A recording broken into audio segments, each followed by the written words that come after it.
For some fucking reason, some absolute weapon of a man built a waterslide in the middle of the North Sea.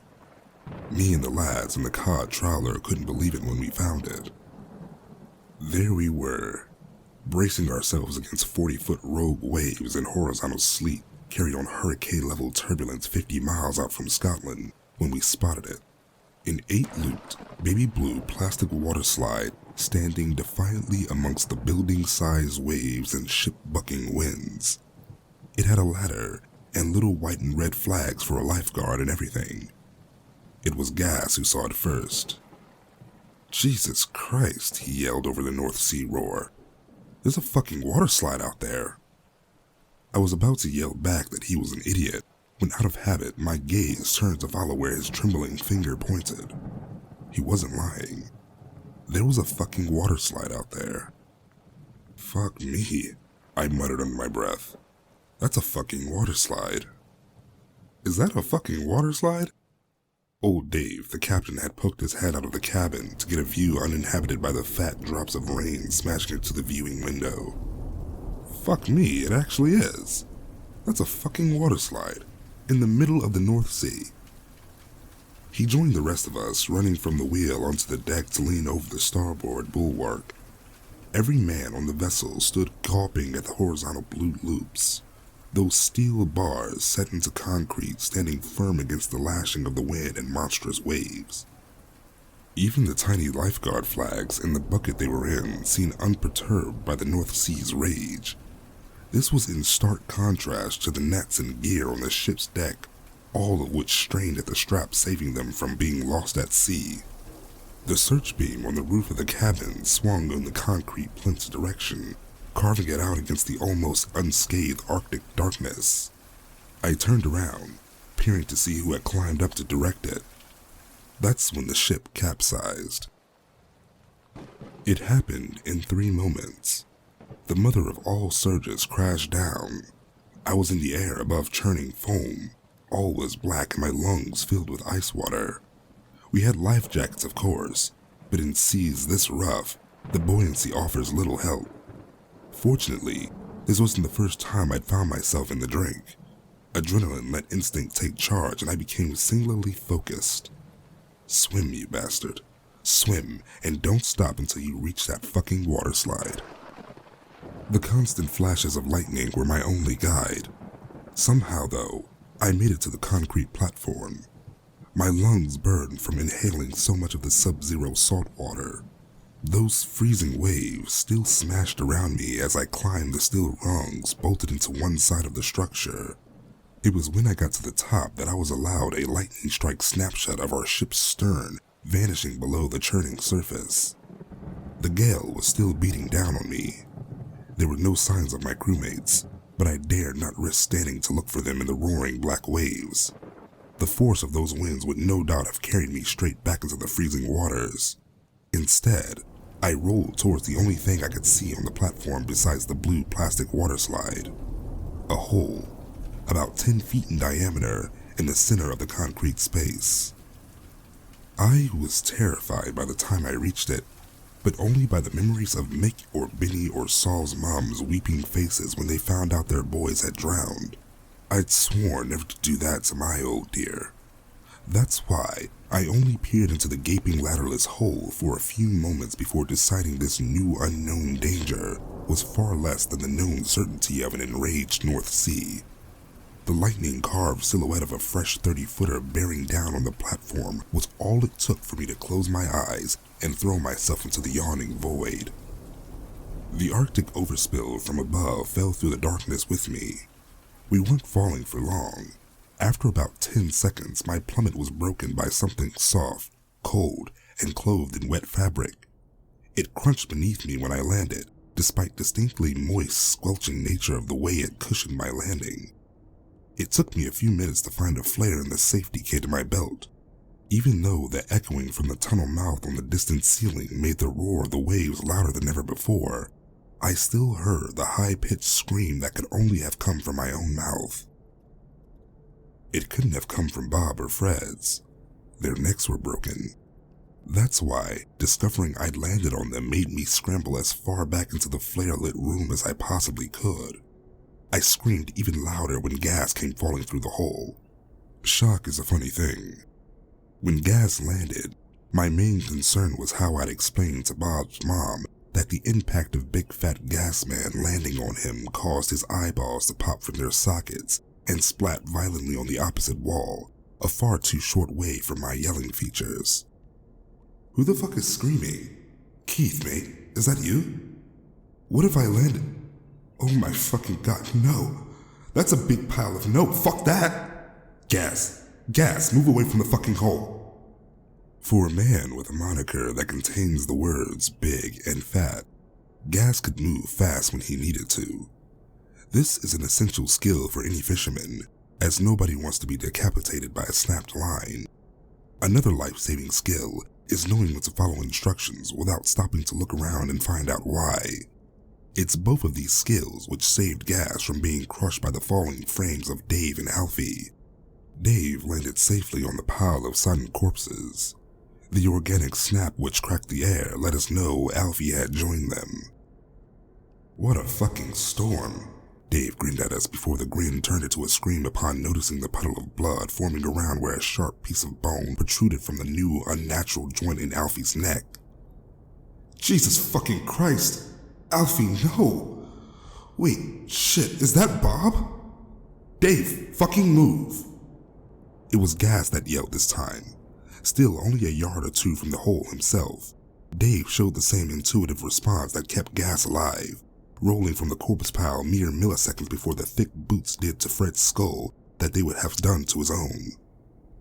I want to go home, Nathan whimpered upon seeing the red mess of bone and brain on his thick rubber footwear. I want to go home. I want to go home. He was snapped out of his panic jabbering by his own neck snapping. Jim rolled off him and the other bodies, already vomiting from the realization of what had just happened. By the time a few minutes had passed since the last of my former crewmates had fallen to their death, there were only the four of us standing. Me, Gas, Dave, and Jim. 4 bodies lay in a pile, leering at us through the dim red light of the flare. The rest never made it out of the waves. Lads, Gads eventually managed once we all stopped screaming. Where the hell are we? What in God's name just happened? We capsized and all swam for the waterslide. Then we fell down a hole. I heard the words leave my lips, rather than consciously deciding to say them. I was still in shock, my grip on the flare trembling and my gaze fighting hard not to be drawn to the pair of glistening orphaned eyeballs peering at me from a few feet to my right. I have no clue why it's here, Dave said slowly, his 1,000-yard stare locked on Fred's mangled skull. But I am so glad we found that waterslide. I've been on these waves for nearly 40 years. I know this sea, and I've never seen her this angry. It was a blessing, but still, something isn't right. Well, no shit, Dave, something isn't right. Are you fucking high? Of course something isn't right. You don't find fucking waterslides in the middle of the North fucking Sea. Jim was slapping the back of his hand to his palm to emphasize each word of the last sentence. He was the youngest of us, and this was clearly shown in the additional layers of terror present on his face. I wasn't in a state to acknowledge it at the time, but he was doing well considering he was also dealing with his first brush with drowning. As I said though, I wasn't exactly in a fit state to recognize this. Shut up, Jim. Show him some fucking respect. You have no idea what you're talking about. Of the man and boy, the boy was struggling, but the man was very obviously broken. So was I though, which is why I ignored my instinct and turned to Dave. So what do we do? The wide-eyed man, whose kind wrinkled face was usually so warm, was the least qualified at that moment to lead us. We followed him anyway. All I knew was that I was cold, in pain, and terrified. Dave's ramblings may have just been lunatic gibberish, but they were maniacal nonsense from an authority I recognized. Had I been a bit more with it, I would have questioned his decisions instead of blindly following. I wish I had been. If I had, we'd never have gone into the door marked nursery, strictly no entry. We'd been stumbling around wide, unlit concrete doors for about 6 hours when we found it. The deep groaning from the metal beams lining the walls constantly reminded us that outside dark passages, there was nothing except inky ocean blackness and whatever monstrous things it contained. Aside from the pile of bodies, the room we'd fallen into was quite bare. There was a light switch and a bulb hanging from each corner of the ceiling, but despite Jim's frantic switch flicking, they wouldn't sputter into life. The same went for the switches in the corridors he'd periodically try, despite Dave's increasingly aggressive insistence to leave them alone. The floors of the room and hallways were lined with red tiles. I don't know what color they actually were, but the glow from the flare let them all render a deep, flickering mosaic of scarlets and crimsons. There'd been lines of drains, the kind you find at swimming pools to filter the seawater overspill from the hole in the ceiling. Clearly, there was some kind of power in this facility, as Jim could hear the distant sucking and gushing of a pumping system when he put his ear to one of the plastic grates. That's why Jim suggested we follow the pipes leading left at the first split of the corridor. Dave disagreed. Dave decided we should keep following the rail. It was hanging from the ceiling, kept in place by thick steel cables drilled into the concrete every few feet or so. The rail started at the very lip of the hole, then ran along the dripping ceiling into the dark corridor that sprawled forth from the room's only exit. It was constructed from 3 stainless steel plates arranged in a rigid arch, housing a thick chain exposed on its underside. This quietly clinking and clanking length of equally rusted iron rivets was looped around large wheels set directly below each ceiling cable. My mind couldn't help but conjure up images of slaughterhouses and abattoirs of gutted beasts turning slowly on meat hooks as the conveyor belt rail carried their corpses to the grinder in irregular shuddering bursts. I think Jim's mind was conjuring similar images, which is why he didn't stop pleading with us to turn back as we followed the rail further and further from the source of the gurgling water pump sounds. There was definitely power somewhere in this place, even if none of the light switches dispelled the darkness. The doors we found at various points were all sealed with electronic keypads whose illuminated fingerprint scanners created small glittering oases of false hope as we traversed deeper below the waves. Jim kept trying these keypads until Dave's harsh reprimands grew into threats of violence. It was when we reached the empty lobby landing and the rail disappeared into a steel hatch above the door signposted as the nursery that Dave started delivering on his promises. Ow, what the fuck, man? Jim was looking up at the 3 of us, a streak of dark red pouring from the nose that Dave had just broken. Dave's blood-covered fist was still shaking when he replied, I told you, shut the fuck up. We're following the rail. The rail will lead us out. Right, Gas? Keith? Dave's newly wild eyes flicked between us in quick succession. Gas smirked and nodded furiously, his face in a grin betrayed by his tearful eyes and trembling jaw. My nod was slow and accompanied by a gulp. I don't know whether it was the twitching, the flecks of spittle on his gray beard, or the way Dave's tongue would occasionally dart across his lips like a reptile, but it was beginning to dawn on me that I'd backed the wrong horse in the power struggle between youthful ingenuity and old age's wisdom. Unfortunately, the realization was dawning just a few moments too late. No, you shut the fuck up, you crazy old bastard. We've been down here hours and this rail leads to a fucking nursery?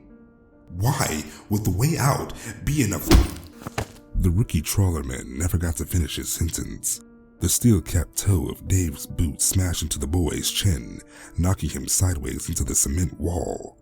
There was a dull crack accompanied by a jet of dark red spraying at the impact point where hair, flesh, and bone met cinderblock. Jim's head bounced off the wall.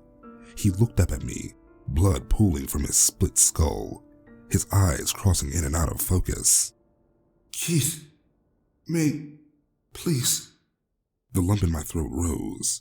The message to step forward and put myself between the helpless teenager and the madman we mistakenly elected to lead was only halfway home when Dave's responded for me. I screamed the first time his heavy boot came down. Gas was holding me back for the subsequent 24 stumps Dave delivered. His aging knee rose up and down again and again, stamping on Jim's head until the dull, squelching thuds were replaced by muted cracks and snaps of splitting bones, and then the wet smack of rubber on blood-slicked tiles.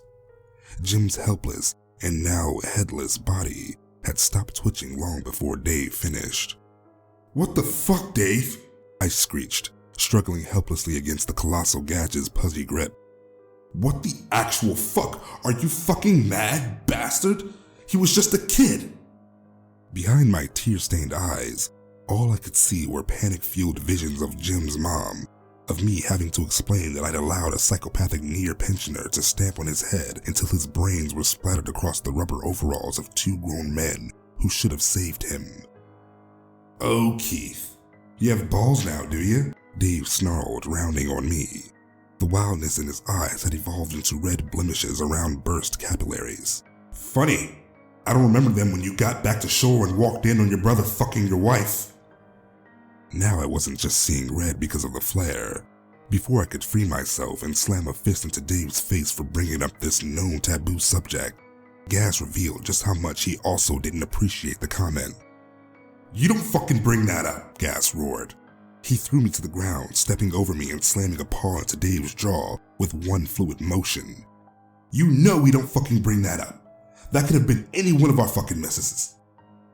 It still amazes me that Dave breaching an unspoken code against men who spend time away from their wives was what snapped Gas out of his panic. He'd seen a young man have their head pulverized and said nothing. If he were still alive, we'd definitely be having words about it. As it was, I was too shocked at the sudden ferocity which Gas sicked himself on Dave to do anything but watch, jaw dropped and eyes almost as wide as Dave's. For his part, Dave was too busy being repeatedly punched in his face by the obese man sat on his chest to comment on the situation himself. "You don't remind us that they cheat." Gas punctuated each word with a fresh blow to Dave's face. From my viewpoint on the floor, I couldn't see its condition, but the way the old man's blood-covered boots stopped kicking and flailing painted a clear enough mental image. When Gas eventually stood and I saw the truth was much closer to the remains of Jim than I imagined, an irrepressible wave of nausea rose up from my gut. "Christ, Keith, don't get it on my boots." Gas was crouched over me, his fat palm hammering my back in an effort to help me clear the last of the vomit. I was about to respond, to make some half-terrified wisecrack about the mess he'd made with our former captain, when a noise made us both yell and look into the deep red shadows above. There was a loud metallic thunk accompanied by the squeak of unoiled wheels and the clink-clank of rusted iron. The chain in the rail was moving. "Gas," I stammered, pulling myself to my feet and staring at the hatch above the door marked "Nursery, strictly no entry." "Gas, mate, we need to go." When the lobby was suddenly illuminated by a bright light from the space beyond the metal hatch, Gas started vigorously nodding in furtive agreement. For some reason, though, our feet didn't get the message. Both of us remained rooted to the spot, each waiting for the other to grab us by the shoulder and yank us into full-pelt sprint away from those slowly parting steel hatch doors. Before either of us had the chance to muster up the needed courage, however, the rail mechanism above lurched its cargo forward with a screeching jolt. The hatch burst open. I screamed. Gas started crying. The steel hatch doors swung closed with a deafening clang, plunging the room back into the near darkness of my last flare. Something was dangling directly above us, hanging from the conveyor chain by a hook piercing the large fin at the end of its thick, veiny tail. It looked almost like a walrus or manatee, if somebody had decided to turn a walrus or a manatee's skin inside out and stretched its neck about 4 feet. Another notable difference was the excess amount of long, bony fins jutting from its bulbous stomach. It had thrice as many as any known species of marine animal. These spidery flippers wriggled and twitched excitedly as the scent of dead men's blood reached the 3 flaring nostrils on its back. At first, I thought it must have been looking away from me because I couldn't see its face in the almost unpermeated red darkness. When the tip of the fleshy tube that was its neck started to peel back, I realized to my unending horror that I was mistaken. It was flat. I was still screaming and wishing for the kickstart from gas that would never come when the flesh petals began to unfurl. For the 30 or so seconds it took the starfish limbs to prise themselves apart, our screams were undercut by nauseating slurps and squelches which perfectly matched the vicious mucus dripping from the newly exposed flesh. Our screams only got louder once the face of this monstrosity could be seen in its full glory. Each of the 7 trembling face segments had 3 eyes running along its length. These eyes were round, bright, dancing independently of each other as they sized up this unexpected meal. They were also distinctly human. They alone weren't what made my legs turn so numb I fell on my ass, though. No, that was the mouths. It had 3 of them, arranged in a triangle on a flat tongue-like pad at the epicenter of the writhing 21-eyed gaze. The space between the maws was occupied by an unfamiliar orifice that oozed a pus-colored substance. This discharge caused hissing and steam to rise from the floor tiles by Gaz's feet where it pooled. These mouths, also human and full of molars, knocked all hope of survival from my mind. I wept uncontrollably, shaking in the warm puddle of other men's blood and my own urine where I lay.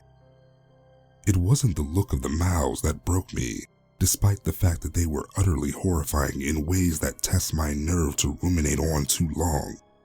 It's the fact that they were talking to one another. "What's this? What's this? What's this? What is it that the eyes bring us? It is filthy smalls, is it? Aye, my eyes filthy smalls, yes, yes, yes. They want to play, they does, yes, yes, yes." They conversed in sing-song voices devoid of any dialect I recognize. What I did recognize, the thing that horrified me so much about these understandable yet unintelligible words, was that the voices that uttered them belonged to human children. Gas was still standing. I think that's what saved my life. That's why it went for him first, giving me the few seconds I needed to run screaming into the dark corridor away from this living nightmare. Before either of us could move, the air was cut through by a noxious odor. The stench curled the hair on my nostrils and sent my gag reflexes into violent spasms. Working on a cod trawler, I thought I'd smelled the worst shades of rotting ocean flesh the sea could send to try to break my morale. I realized in an instant I knew nothing of the stomach-emptying horror she could spew forth, and she was now punishing me for my overconfidence. The punishment her tittering judge meted out on Gas was much, much harsher. Neither of us had time to react to the smell beyond starting to gag. The orifice between the mouths had puckered, the acrid, acidic pus leaking from it now cascading from the pursed hole. I just about noticed the change when it convulsed, opening to spray forth a thick yellowish web of phlegm over Gas. He started screeching the moment the pus-colored snot touched his skin. I could see why. As soon as contact was made, his flesh started bubbling, melting away to reveal veins, muscles, and eventually bone. The jabbering thing above had landed a direct hit. Gas just about had time to turn in my direction, arm outstretched, his remaining eye wide and full of tears. When the jaw he wanted to use to cry for help fell to the floor, we both watched it fall for a moment that seemed an eternity long. Me with my unrestrained panic and mouthful of bile, Gas with his exposed throat and flopping jawless tongue. By the time I found my way to my feet, his arm had gone too. By the time I started running down the unlit corridor, his corroded body had collapsed under his own weight. The remaining eye still darting wildly in the few seconds before the last parts of his head dissolved into foul-smelling organic sludge. I shouldn't have looked over my shoulder. That mental image and its implications will scar me for whatever does remain of my life. I also shouldn't have dropped the flare. If I hadn't been running through the corridor in pitch darkness, the scientists with their night vision goggles would never have been able to tackle me and drive that syringe into my neck. I've been in this cell ever since I woke up. I don't know what happened to my clothes. They've been watching me since then too. The scientists, I mean. They've been poking and prodding me with needles for weeks, treating me like a damn pincushion while they inject serums and take samples. I'm in no condition to fight them. Some of the syringes contain a sedative that always keeps me drowsy. They must do, because they always seem especially keen to stick one in me when I get a bit, as one of them put it, restless and screamy. It was the one with the kind face who said that, the lady one. Can't be older than Jim. I think she's some kind of intern. It's her that brings my admittedly not too bad meals, which are always steak, eggs, and beans. She's also the one who brought me the crayons and paper I'm writing this on. She wouldn't let me have a pen. Too pointy, she said. When she brings my next meal, I'm going to beg her to take this, plead with her to put this out there somewhere so my family knows what happened. I know Hannah left me for Jack, but I still want her to know. Little Ian deserves to know what happened to his dad. Even if she doesn't get my message out there immediately, I hope this kind-faced scientist takes my advice and stores this away instead of throwing it out. Just in case she never has a change of heart about whatever the fuck they're doing to me. I'm going to have to stop writing soon. I'm tired, my neck aches, and I've got these cysts on my sides that have been there for a few days now. I'm sure it's just the meat diet, but I've been getting big, like gas big. I'm hoping it's nothing to worry about though. I've got bigger problems than my health, like getting the fuck out of here. Oh, and before I go, I did ask the kind-faced scientist about the waterslide. She just smiled at me and said, "Oh yeah, I see why that must seem weird. You'll find out soon enough, Keith. But during the larval stages, you can get a bit, childlike. We find taking the newer converts up top and letting them go for a swim and use the slide helps them burn off a bit of excess energy." She leaned in closer after she said this, her face locked in an effort to offer genuine reassurance. "Don't worry, Keith. I know the nursery seems scary, but I'll make sure the others give you a turn on the slide."